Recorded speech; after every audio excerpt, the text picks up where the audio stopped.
नमस्ते जय नमस्ते सबैलाई नमस्ते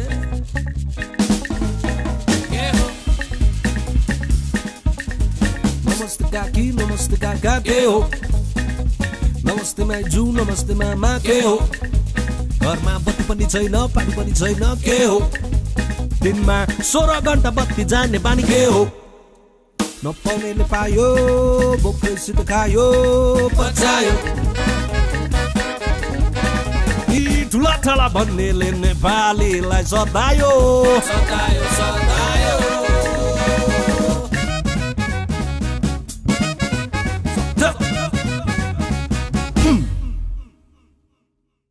अब खुसीको क्षण चाहिँ के भन्नु भने नि केटाकेटीमा नि अब बुवा आमाले धरान जाने बेला पहिला त हिँडेर जानु पर्थ्यो कति बेर लाग्थ्यो हो हिँडेर यहाँलाई बिहान 4 बजे कुकुरी खाँदा उठ्नु पर्थ्यो दोस्रो कुकुरी खाँदा हिँड्नु पर्थ्यो अनि उहाँहरूले लान मान्नुहुन्न त्यो केटाकेटीले हिँड्नु सक्दैन भनेर अनि त्यसपछि हामी के गर्थ्यौँ भने बुवा आमा उठ्दाखेरि हामीले जुटुक्क उठ्थ्यौँ उहाँ टोइलेट गएर हामी टोइलेट गएर आइसक्थ्यौँ अनि उहाँले लुगा लगाएपछि आफ्नो लुगा लगाएर लुकिराख्थ्यो क्या अनि थोरै अगाडि गयो है तल सिरमनी भन्ने ठाउँ थियो त्यहाँ पुग्थ्यौँ हामी अनि त्यहाँ पुगेर बसिरहन्थ्यौँ अनि त्यहाँ बुवा आमाहरू आएपछि हामी बुवा म यहाँ ल यो पनि आएछ अब यो केटाकेटीलाई कहाँबाट लिएर जाउँ भन्थ्यो कि धरान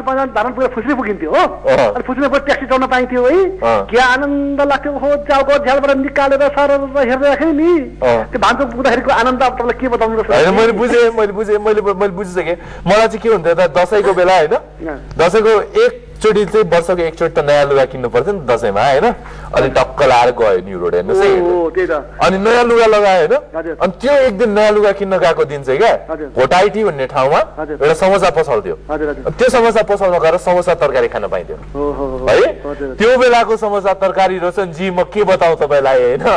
आज मिष्टान्न भोजन ल्याइदिनुहोस् तपाईँ म त्यति खुसी हुँदैन थियो होला जुन बेला त्यो बेलामा त्यो समोसा तरकारी खाएर त्यस्तै त हो नि तपाईँको ट्याक्सी पनि होइन मलाई सबैभन्दा खुसी लाग्ने क्षण भनेको चाहिँ घुम्न पाउँदा हो के रोशनजी होइन घुमिराख्नु पाउने नयाँ नयाँ मान्छे भेट्न पाउने कुरा गर्नु पाउने होइन स्टोरिजहरू सेयर गर्ने भनेकै सबैभन्दा खुसी लाग्छ मलाई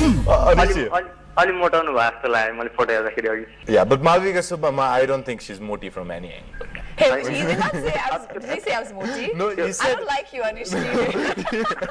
केटीहरुको वेटसँग चाहिँ एकदमै हुन्छ नि मान्छेहरुलाई प्रब्लम छ सेन्सिटिभ हुन्छ त्यही भएर सकेसम्म नभन्दा better but you go back to the 18th century होइन and then त्यो बेलामा marriages were done on the basis of how bulky women were. Yeah. I was actually watching the video today. Yes, that's very true. Well, Anushji, worldwide curvy is in. So ठुलो हुनु चाहिँ एकदमै sexy हो रे आजकल हैन. So I think I'm sexy. ऋषि धमलाजी हजुरको कार्यक्रममा एकदमै हेर्छु है राम्रो पनि लाग्छ विचारहरुको राम्रा हुन्छन् हैन तर मलाई यसो हेर्दाखेरि कस्तो लाग्छ भने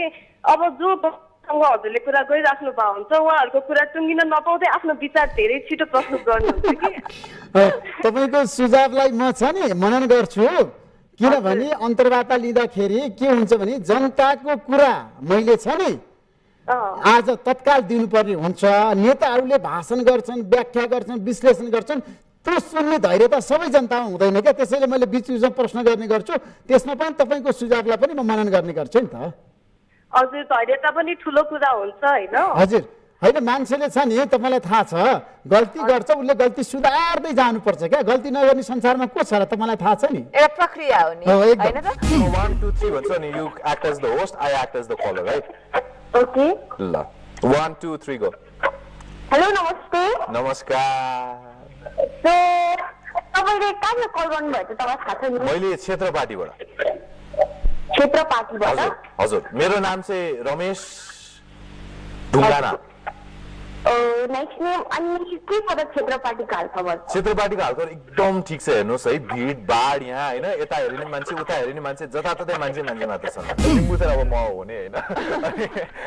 अनि so next time I picked it because it was a character from a TV show हैन अनि मलाई चाहिँ त्यो क्यारेक्टर कस्तो strong and I felt like I wanted to be that character okay and then you know alliteration never के भन्छ it always works LL like Timbu it's so catchy क्या कुको मान्छेले भन्छ तिम्रो ब्लग त त्यो नामले नै फेमस भएको होला हल्को क्या तिमीले आफ्नो टर्म्स पनि क्रिएट गर्यौ नि त ब्लगमा हैन कृतिका जी